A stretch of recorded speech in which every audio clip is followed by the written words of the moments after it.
KaraokeBooks. Jane Eyre, an autobiography. Written by Charlotte Brontë. Audiobook. Chapter 37. The manor house of Ferndean was a building of considerable antiquity, moderate size, and no architectural pretensions, deep buried in a wood. I had heard of it before. Mr. Rochester often spoke of it and sometimes went there. His father had purchased the estate for the sake of the game covers. He would have let the house, but could find no tenant, in consequence of its ineligible and insalubrious site. Ferndean then remained uninhabited and unfurnished, with the exception of some 2 or 3 rooms fitted up for the accommodation of the squire when he went there in the season to shoot. To this house I came just ere dark on an evening marked by the characteristics of sad sky, cold gale, and continued small penetrating rain. The last mile I performed on foot, having dismissed the chaise and driver with the double remuneration I had promised. Even when within a very short distance of the manor house, you could see nothing of it, so thick and dark grew the timber of the gloomy wood about it. Iron gates between granite pillars showed me where to enter, and passing through them, I found myself at once in the twilight of close-ranked trees. There was a grass-grown track descending the forest aisle between hoar and knotty shafts and under branched arches. I followed it, expecting soon to reach the dwelling, but it stretched on and on, it wound far and farther. No sign of habitation or grounds was visible. I thought I had taken a wrong direction and lost my way. The darkness of natural as well as of sylvan dusk gathered over me. I looked round in search of another road. There was none. All was interwoven stem, columnar trunk, dense summer foliage, no opening anywhere. I proceeded. At last my way opened, the trees thinned a little. Presently I beheld a railing, then the house, scarce, by this dim light, distinguishable from the trees, so dank and green were its decaying walls. Entering a portal, fastened only by a latch, I stood amidst a space of enclosed ground, from which the wood swept away in a semicircle. There were no flowers, no garden beds, only a broad gravel walk girdling a grass plat, and this set in the heavy frame of the forest. The house presented 2 pointed gables in its front. The windows were latticed and narrow. The front door was narrow too, 1 step led up to it. The whole looked, as the host of the Rochester Arms had said, quite a desolate spot. It was as still as a church on a weekday. The pattering rain on the forest leaves was the only sound audible in its vicinage. "Can there be life here?" I asked. Yes, life of some kind there was, for I heard a movement. That narrow front door was unclosing, and some shape was about to issue from the grange. It opened slowly. A figure came out into the twilight and stood on the step, a man without a hat. He stretched forth his hand as if to feel whether it rained. Dusk as it was, I had recognized him. It was my master, Edward Fairfax Rochester, and no other. I stayed my step, almost my breath, and stood to watch him, to examine him, myself unseen, and alas, to him invisible. It was a sudden meeting, and one in which rapture was kept well in check by pain. I had no difficulty in restraining my voice from exclamation, my step from hasty advance. His form was of the same strong and stalwart contour as ever. His port was still erect, his hair was still raven black, nor were his features altered or sunk. Not in 1 year's space, by any sorrow, could his athletic strength be quelled or his vigorous prime blighted. But in his countenance I saw a change, that looked desperate and brooding, that reminded me of some wronged and fettered wild beast or bird, dangerous to approach in his sullen woe. The caged eagle, whose gold-ringed eyes cruelty has extinguished, might look as looked that sightless Samson. And, reader, do you think I feared him in his blind ferocity? If you do, you little know me. A soft hope blent with my sorrow that soon I should dare to drop a kiss on that brow of rock, and on those lips so sternly sealed beneath it, but not yet. I would not accost him yet. He descended the 1 step, and advanced slowly and gropingly towards the grass plat. Where was his daring stride now? Then he paused, as if he knew not which way to turn. He lifted his hand and opened his eyelids, gazed blank, and with a straining effort, on the sky, and toward the amphitheater of trees. One saw that all to him was void darkness. He stretched his right hand, the left arm, the mutilated one, he kept hidden in his bosom. He seemed to wish by touch to gain an idea of what lay around him. He met but vacancy still, for the trees were some yards off where he stood. He relinquished the endeavor, folded his arms, and stood quiet and mute in the rain, now falling fast on his uncovered head. At this moment John approached him from some quarter. "Will you take my arm, sir?" he said. "There is a heavy shower coming on. Had you not better go in?" "Let me alone," was the answer. John withdrew without having observed me. Mr. Rochester now tried to walk about. Vainly, all was too uncertain. He groped his way back to the house, and, re-entering it, closed the door. I now drew near and knocked. John's wife opened for me. "Mary," I said, "how are you?" She started as if she had seen a ghost. I calmed her. To her hurried, "Is it really you, miss, come at this late hour to this lonely place?" I answered by taking her hand, and then I followed her into the kitchen, where John now sat by a good fire. I explained to them, in few words, that I had heard all which had happened since I left Thornfield, and that I was come to see Mr. Rochester. I asked John to go down to the Turnpike House, where I had dismissed the chaise, and bring my trunk, which I had left there, and then, while I removed my bonnet and shawl, I questioned Mary as to whether I could be accommodated at the manor house for the night, and finding that arrangements to that effect, though difficult, would not be impossible, I informed her I should stay. Just at this moment the parlor bell rang. "When you go in," said I, "tell your master that a person wishes to speak to him, but do not give my name."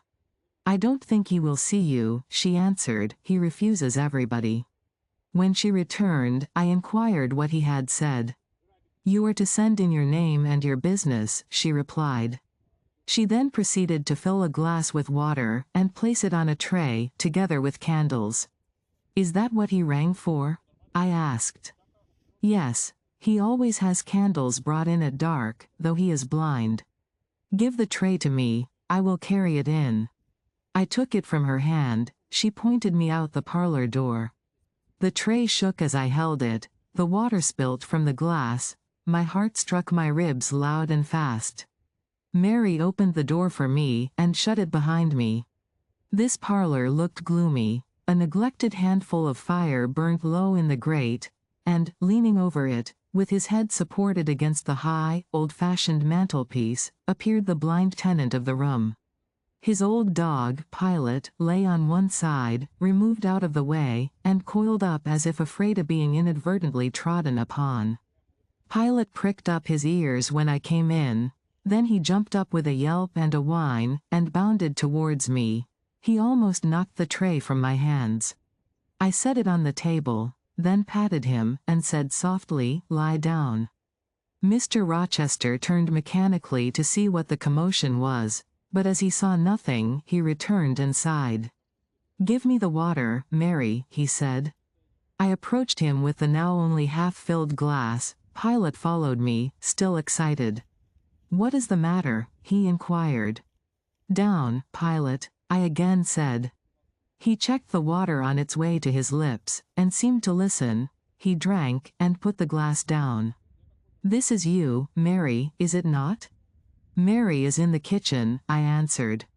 He put out his hand with a quick gesture, but not seeing where I stood, he did not touch me. "Who is this? Who is this?" he demanded, trying, as it seemed, to see with those sightless eyes, unavailing and distressing attempt. "Answer me, speak again," he ordered, imperiously and aloud. "Will you have a little more water, sir?" "I spilt half of what was in the glass," I said. "Who is it? What is it? Who speaks?" "Pilot knows me, and John and Mary know I am here." "I came only this evening," I answered. Great God! What delusion has come over me? What sweet madness has seized me? No delusion, no madness. Your mind, sir, is too strong for delusion, your health too sound for frenzy. And where is the speaker? Is it only a voice? Oh. I cannot see, but I must feel, or my heart will stop and my brain burst. Whatever, whoever you are, be perceptible to the touch or I cannot live. He groped, I arrested his wandering hand, and prisoned it in both mine. Her very fingers, he cried, her small, slight fingers. If so, there must be more of her.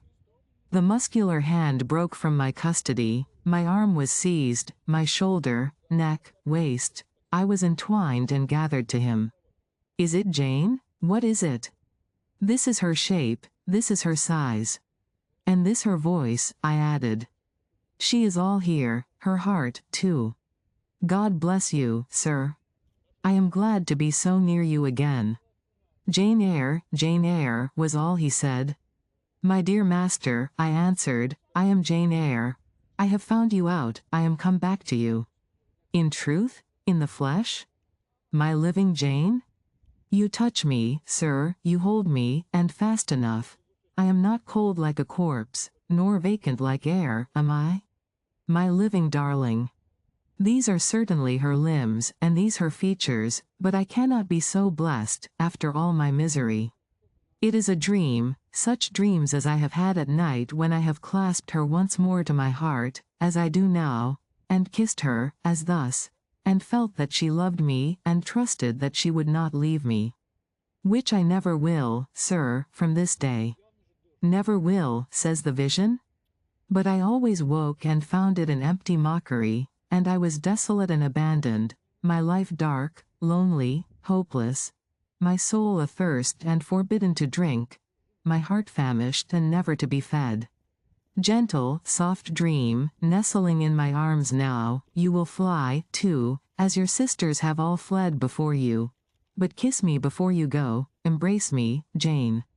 There, sir, and there. I pressed my lips to his once brilliant and now rayless eyes, I swept his hair from his brow, and kissed that too. He suddenly seemed to arouse himself, the conviction of the reality of all this seized him. It is you, is it, Jane? You are come back to me then? I am. And you do not lie dead in some ditch under some stream? And you are not a pining outcast amongst strangers? No, sir. I am an independent woman now. Independent. What do you mean, Jane? My uncle in Madeira is dead, and he left me £5,000. Ah. This is practical, this is real, he cried. I should never dream that. Besides, there is that peculiar voice of hers, so animating and piquant, as well as soft. It cheers my withered heart, it puts life into it. What, Janet? Are you an independent woman? A rich woman? Quite rich, sir. If you won't let me live with you, I can build a house of my own close up to your door, and you may come and sit in my parlor when you want company of an evening. But as you are rich, Jane, you have now, no doubt, friends who will look after you, and not suffer you to devote yourself to a blind lamenter like me. I told you I am independent, sir, as well as rich. I am my own mistress. And you will stay with me? Certainly, unless you object. I will be your neighbor, your nurse, your housekeeper. I find you lonely. I will be your companion, to read to you, to walk with you, to sit with you, to wait on you, to be eyes and hands to you. Cease to look so melancholy, my dear master, you shall not be left desolate, so long as I live. He replied not. He seemed serious, abstracted, he sighed, he half opened his lips as if to speak, he closed them again. I felt a little embarrassed. Perhaps I had too rashly overleapt conventionalities, and he, like Street John, saw impropriety in my inconsiderateness. I had indeed made my proposal from the idea that he wished and would ask me to be his wife. An expectation, not the less certain because unexpressed, had buoyed me up, that he would claim me at once as his own. But no hint to that effect escaping him and his countenance becoming more overcast, I suddenly remembered that I might have been all wrong, and was perhaps playing the fool unwittingly, and I began gently to withdraw myself from his arms, but he eagerly snatched me closer. "No, no, Jane, you must not go. No, I have touched you, heard you, felt the comfort of your presence, the sweetness of your consolation. I cannot give up these joys. I have little left in myself, I must have you. The world may laugh, may call me absurd, selfish, but it does not signify. My very soul demands you, it will be satisfied, or it will take deadly vengeance on its frame. Well, sir, I will stay with you, I have said so. Yes, but you understand one thing by staying with me, and I understand another. You, perhaps, could make up your mind to be about my hand and chair, to wait on me as a kind little nurse, for you have an affectionate heart and a generous spirit, which prompt you to make sacrifices for those you pity, and that ought to suffice for me, no doubt. I suppose I should now entertain none but fatherly feelings for you, do you think so? Come, tell me. I will think what you like, sir. I am content to be only your nurse, if you think it better. But you cannot always be my nurse, Janet. You are young, you must marry one day. I don't care about being married. You should care, Janet. If I were what I once was, I would try to make you care, but, a sightless block. He relapsed again into gloom. I, on the contrary, became more cheerful, and took fresh courage. These last words gave me an insight as to where the difficulty lay, and as it was no difficulty with me, I felt quite relieved from my previous embarrassment. I resumed a livelier vein of conversation. "It is time someone undertook to rehumanize you," said I, parting his thick and long uncut locks. "For I see you are being metamorphosed into a lion, or something of that sort. You have a faux air of Nebuchadnezzar in the fields about you, that is certain. Your hair reminds me of eagle's feathers. Whether your nails are grown like bird's claws or not, I have not yet noticed. On this arm, I have neither hand nor nails," he said, drawing the mutilated limb from his breast, and showing it to me. "It is a mere stump, a ghastly sight. Don't you think so, Jane? It is a pity to see it, and a pity to see your eyes, and the scar of fire on your forehead. And the worst of it is, one is in danger of loving you too well for all this, and making too much of you. I thought you would be revolted, Jane, when you saw my arm, and my cicatrized visage. Did you? Don't tell me so, lest I should say something disparaging to your judgment. Now, let me leave you an instant, to make a better fire, and have the hearth swept up. Can you tell when there is a good fire? Yes, with the right eye I see a glow, a ruddy haze. And you see the candles? Very dimly, each is a luminous cloud. Can you see me? No, my fairy, but I am only too thankful to hear and feel you. When do you take supper? I never take supper. But you shall have some tonight. I am hungry. So are you, I dare say, only you forget. Summoning Mary, I soon had the room in more cheerful order. I prepared him, likewise, a comfortable repast. My spirits were excited, and with pleasure and ease I talked to him during supper and for a long time after. There was no harassing restraint, no repressing of glee and vivacity with him, for with him I was at perfect ease, because I knew I suited him. All I said or did seemed either to console or revive him. Delightful consciousness. It brought to life and light my whole nature. In his presence I thoroughly lived, and he lived in mine. Blind as he was, smiles played over his face, joy dawned on his forehead, his lineaments softened and warmed. After supper, he began to ask me many questions, of where I had been, what I had been doing, how I had found him out, but I gave him only very partial replies. It was too late to enter into particulars that night. Besides, I wished to touch no deep thrilling chord, to open no fresh well of emotion in his heart. My sole present aim was to cheer him. Cheered, as I have said, he was, and yet but by fits. If a moment's silence broke the conversation, he would turn restless, touch me, then say, "Jane, You are altogether a human being, Jane? You are certain of that? I conscientiously believe so, Mr. Rochester. Yet how, on this dark and doleful evening, could you so suddenly rise on my lone hearth? I stretched my hand to take a glass of water from a hireling, and it was given me by you. I asked a question, expecting John's wife to answer me, and your voice spoke at my ear. Because I had come in Mary's stead, with the tray. And there is enchantment in the very hour I am now spending with you. Who can tell what a dark, dreary, hopeless life I have dragged on for months past? Doing nothing, expecting nothing, merging night in day, feeling but the sensation of cold when I let the fire go out, of hunger when I forgot to eat, and then a ceaseless sorrow, and, at times, a very delirium of desire to behold my Jane again. Yes, for her restoration I longed, far more than for that of my lost sight. How can it be that Jane is with me, and says she loves me? Will she not depart as suddenly as she came? Tomorrow, I fear I shall find her no more. A commonplace, practical reply, out of the train of his own disturbed ideas, was, I was sure, the best and most reassuring for him in this frame of mind. I passed my finger over his eyebrows, and remarked that they were scorched, and that I would apply something which would make them grow as broad and black as ever.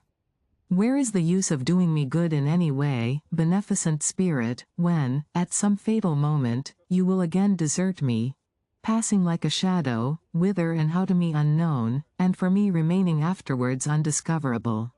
Have you a pocket-comb about you, sir? What for, Jane? Just to comb out this shaggy black mane. I find you rather alarming, when I examine you close at hand. You talk of my being a fairy, but I am sure, you are more like a brownie. Am I hideous, Jane? Very, sir. You always were, you know. Humph. The wickedness has not been taken out of you, wherever you have sojourned. Yet I have been with good people, far better than you, 100 times better people, possessed of ideas and views you never entertained in your life, quite more refined and exalted. Who the deuce have you been with? If you twist in that way you will make me pull the hair out of your head, and then I think you will cease to entertain doubts of my substantiality. Who have you been with, Jane? You shall not get it out of me tonight, sir. You must wait till tomorrow. To leave my tale half told, will, you know, be a sort of security that I shall appear at your breakfast table to finish it. By the by, I must mind not to rise on your hearth with only a glass of water then. I must bring an egg at the least, to say nothing of fried ham. You mocking changeling, fairy-born and human-bred. You make me feel as I have not felt these 12 months. If Saul could have had you for his David, the evil spirit would have been exorcised without the aid of the harp. There, sir, you are redd up and made decent. Now I'll leave you. I have been traveling these last 3 days, and I believe I am tired. Good night. Just one word, Jane. Were there only ladies in the house where you have been? I laughed and made my escape, still laughing as I ran upstairs. A good idea, I thought with glee. I see I have the means of fretting him out of his melancholy for some time to come. Very early the next morning I heard him up and astir, wandering from one room to another. As soon as Mary came down I heard the question, "Is Miss Eyre here?" Then, "Which room did you put her into? Was it dry? Is she up? Go and ask if she wants anything, and when she will come down." I came down as soon as I thought there was a prospect of breakfast. Entering the room very softly, I had a view of him before he discovered my presence. It was mournful, indeed, to witness the subjugation of that vigorous spirit to a corporeal infirmity. He sat in his chair, still, but not at rest, expectant evidently, the lines of now habitual sadness marking his strong features.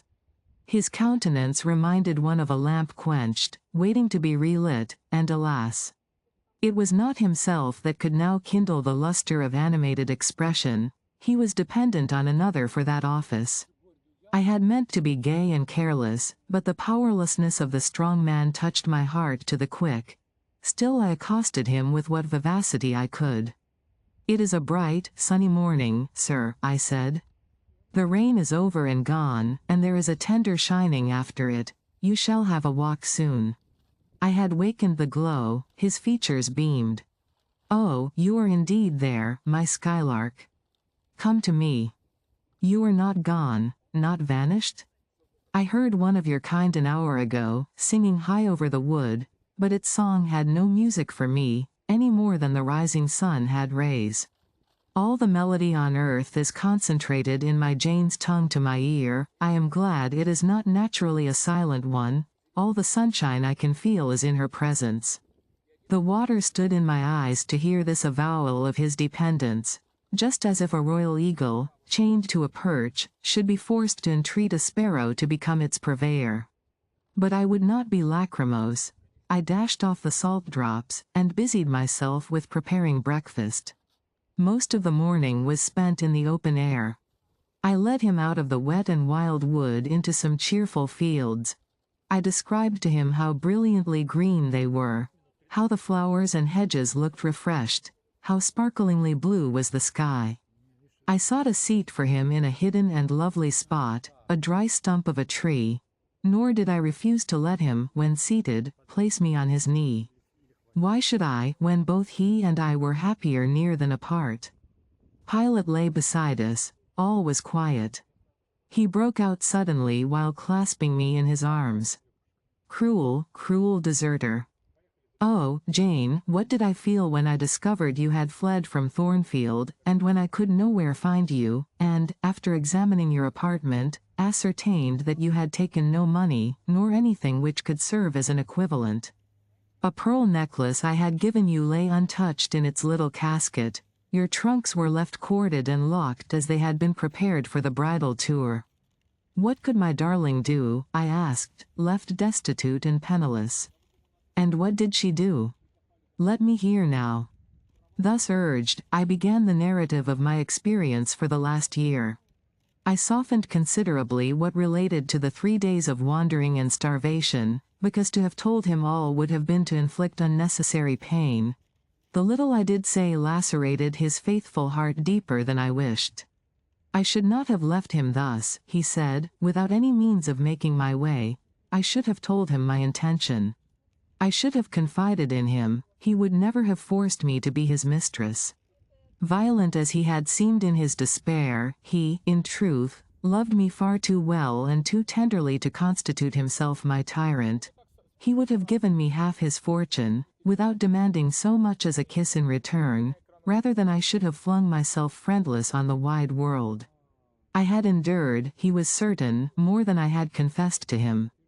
"Well, whatever my sufferings had been, they were very short," I answered, and then I proceeded to tell him how I had been received at Moor House, how I had obtained the office of schoolmistress, and the accession of fortune, the discovery of my relations, followed in due order. Of course, Street. John Rivers' name came in frequently in the progress of my tale. When I had done, that name was immediately taken up. "This Street. John, then, is your cousin?" "Yes." "You have spoken of him often. Do you like him?" "He was a very good man, sir. I could not help liking him." "A good man. Does that mean a respectable, well-conducted man of 50? Or what does it mean?" "Saint John was only 29, sir. Jeune encore, as the French say." "Is he a person of low stature, phlegmatic, and plain?" "A person whose goodness consists rather in his guiltlessness of vice than in his prowess in virtue. He is untiringly active. Great and exalted deeds are what he lives to perform." "But his brain? That is probably rather soft?" "He means well, but you shrug your shoulders to hear him talk?" "He talks little, sir. What he does say is ever to the point. His brain is first-rate, I should think not impressible, but vigorous." "Is he an able man, then?" "Truly able." "A thoroughly educated man?" Street. John is an accomplished and profound scholar. His manners, I think, you said are not to your taste, priggish and parsonic? I never mentioned his manners, but, unless I had a very bad taste, they must suit it. They are polished, calm, and gentlemanlike. His appearance, I forget what description you gave of his appearance, a sort of raw curate, half strangled with his white neckcloth, and stilted up on his thick-soled high-lows, E.H. Street. John dresses well. He is a handsome man, tall, fair, with blue eyes and a Grecian profile. Aside, damn him, to me. Did you like him, Jane? Yes, Mr. Rochester, I liked him, but you asked me that before. I perceived, of course, the drift of my interlocutor. Jealousy had got hold of him, she stung him, but the sting was salutary. It gave him respite from the gnawing fang of melancholy. I would not, therefore, immediately charm the snake. Perhaps you would rather not sit any longer on my knee, Miss Eyre? Was the next somewhat unexpected observation. Why not, Mr. Rochester? The picture you have just drawn is suggestive of a rather too overwhelming contrast.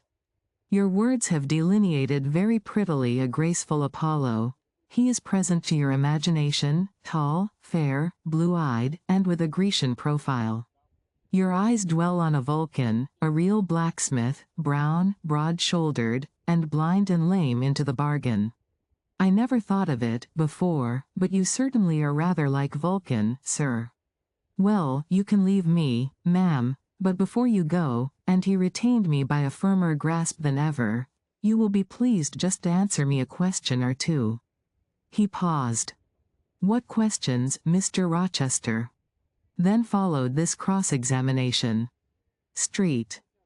John made you schoolmistress of Morden before he knew you were his cousin? Yes. You would often see him? He would visit the school sometimes? Daily. He would approve of your plans, Jane? I know they would be clever, for you are a talented creature. He approved of them, yes. He would discover many things in you he could not have expected to find? Some of your accomplishments are not ordinary. I don't know about that.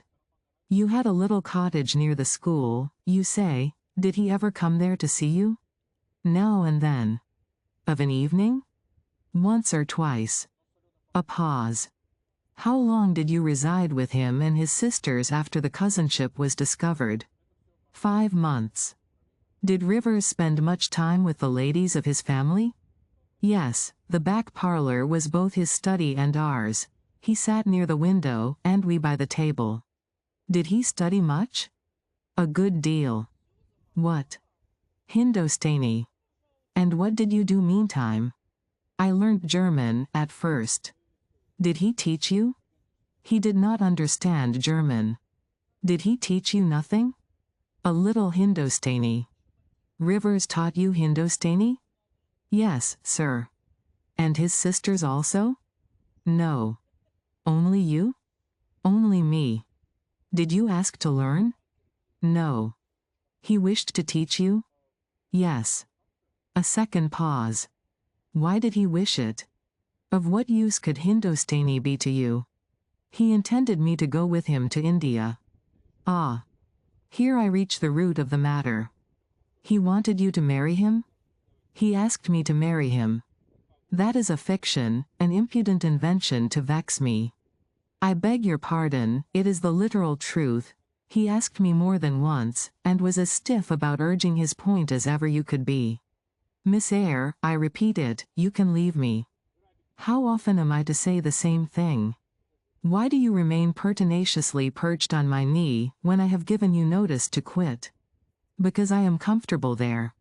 No, Jane, you are not comfortable there, because your heart is not with me. It is with this cousin, this street. John. Oh, till this moment, I thought my little Jane was all mine. I had a belief she loved me even when she left me. That was an atom of sweet in much bitter. Long as we have been parted, hot tears as I have wept over our separation, I never thought that while I was mourning her, she was loving another. But it is useless grieving. Jane, leave me. Go and marry Rivers. Shake me off, then, sir, push me away, for I'll not leave you of my own accord. Jane, I ever like your tone of voice, it still renews hope, it sounds so truthful. When I hear it, it carries me back a year. I forget that you have formed a new tie. But I am not a fool, go. Where must I go, sir? Your own way, with the husband you have chosen. Who is that?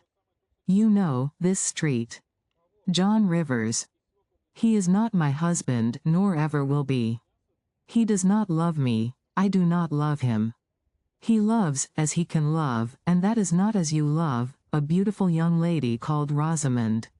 He wanted to marry me only because he thought I should make a suitable missionary's wife, which she would not have done.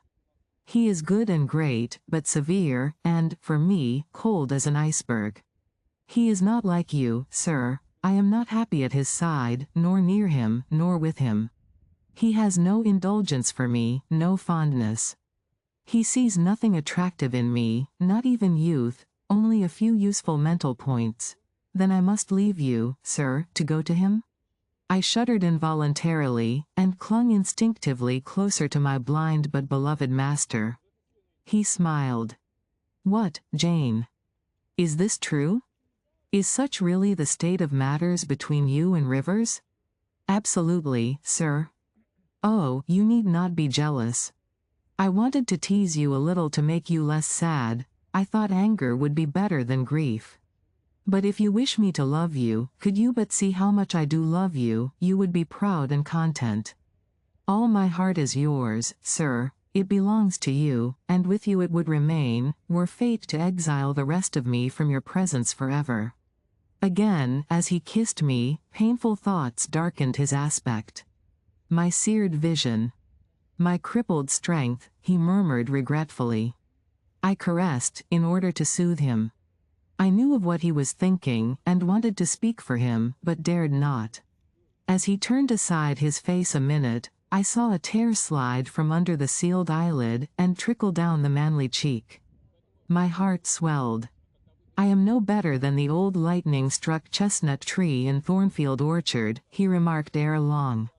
And what right would that ruin have to bid a budding woodbine cover its decay with freshness? You are no ruin, sir, no lightning-struck tree. You are green and vigorous. Plants will grow about your roots, whether you ask them or not, because they take delight in your bountiful shadow. And as they grow they will lean towards you, and wind round you, because your strength offers them so safe a prop. Again he smiled. I gave him comfort. You speak of friends, Jane? He asked. Yes, of friends, I answered rather hesitatingly, for I knew I meant more than friends, but could not tell what other word to employ. He helped me. Ah. Jane. But I want a wife. Do you, sir? Yes. Is it news to you? Of course, you said nothing about it before. Is it unwelcome news? That depends on circumstances, sir, on your choice. Which you shall make for me, Jane. I will abide by your decision. Choose then, sir, her who loves you best. I will at least choose her I love best. Jane, will you marry me? Yes, sir. A poor blind man, whom you will have to lead about by the hand? Yes, sir. A crippled man, 20 years older than you, whom you will have to wait on? Yes, sir. Truly, Jane? Most truly, sir. Oh. My darling. God bless you and reward you. Mr. Rochester, if ever I did a good deed in my life, if ever I thought a good thought, if ever I prayed a sincere and blameless prayer, if ever I wished a righteous wish, I am rewarded now. To be your wife is, for me, to be as happy as I can be on earth. Because you delight in sacrifice. Sacrifice. What do I sacrifice? Famine for food, expectation for content. To be privileged to put my arms round what I value, to press my lips to what I love, to repose on what I trust. Is that to make a sacrifice? If so, then certainly I delight in sacrifice. And to bear with my infirmities, Jane, to overlook my deficiencies. Which are none, sir, to me. I love you better now, when I can really be useful to you, than I did in your state of proud independence, when you disdained every part but that of the giver and protector. Hitherto I have hated to be helped, to be led. Henceforth, I feel I shall hate it no more. I did not like to put my hand into a hireling's, but it is pleasant to feel it circled by Jane's little fingers. I preferred utter loneliness to the constant attendance of servants, but Jane's soft ministry will be a perpetual joy. Jane suits me. Do I suit her? To the finest fibre of my nature, sir. The case being so, we have nothing in the world to wait for. We must be married instantly. He looked and spoke with eagerness. His old impetuosity was rising. We must become one flesh without any delay, Jane. There is but the license to get, then we marry. Mr. Rochester, I have just discovered the sun is far declined from its meridian, and Pilot is actually gone home to his dinner. Let me look at your watch. Fasten it into your girdle, Janet, and keep it henceforward. I have no use for it. It is nearly 4 o'clock in the afternoon, sir. Don't you feel hungry? The 3rd day from this must be our wedding day, Jane. Never mind fine clothes and jewels, now, all that is not worth a fillip. The sun has dried up all the raindrops, sir. The breeze is still, it is quite hot. Do you know, Jane, I have your little pearl necklace at this moment fastened round my bronze scrag under my cravat?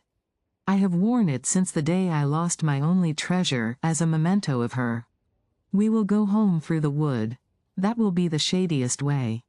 He pursued his own thoughts without heeding me. Jane.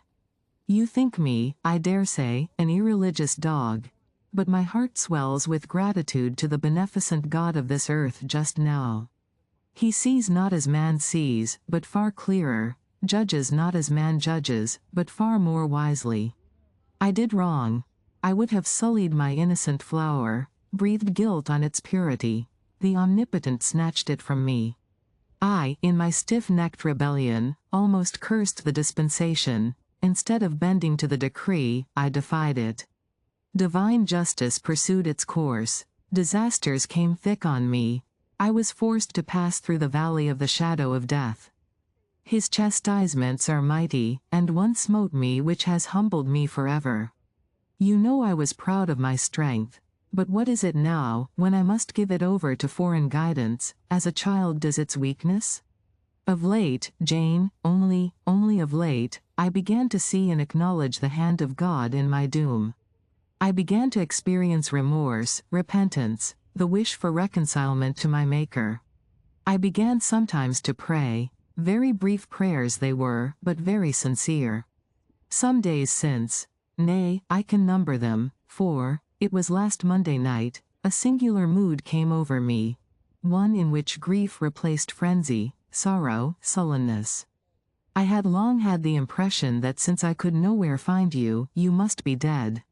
Late that night, perhaps it might be between 11 and 12 o'clock, ere I retired to my dreary rest, I supplicated God, that, if it seemed good to him, I might soon be taken from this life, and admitted to that world to come, where there was still hope of rejoining Jane.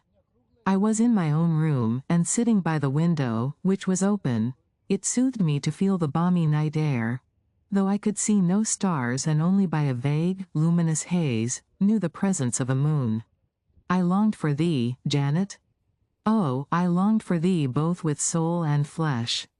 I asked of God, at once in anguish and humility, if I had not been long enough desolate, afflicted, tormented, and might not soon taste bliss and peace once more.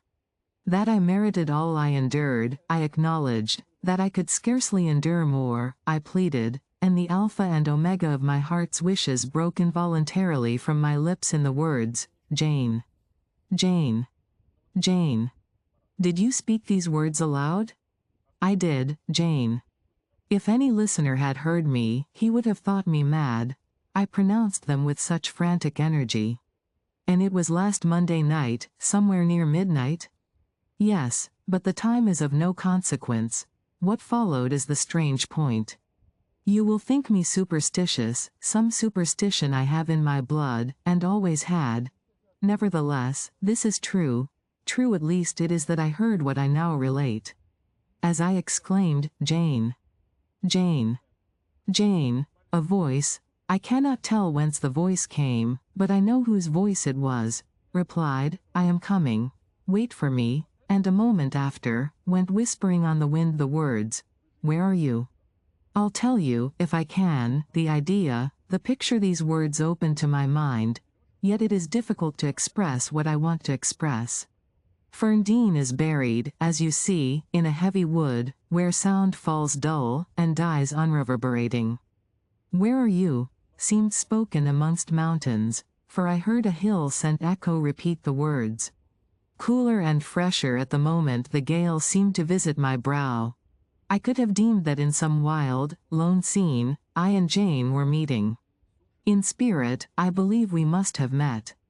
You no doubt were, at that hour, in unconscious sleep, Jane. Perhaps your soul wandered from its cell to comfort mine. For those were your accents. As certain as I live, they were yours.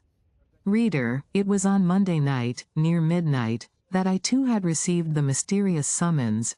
Those were the very words by which I replied to it. I listened to Mr. Rochester's narrative, but made no disclosure in return.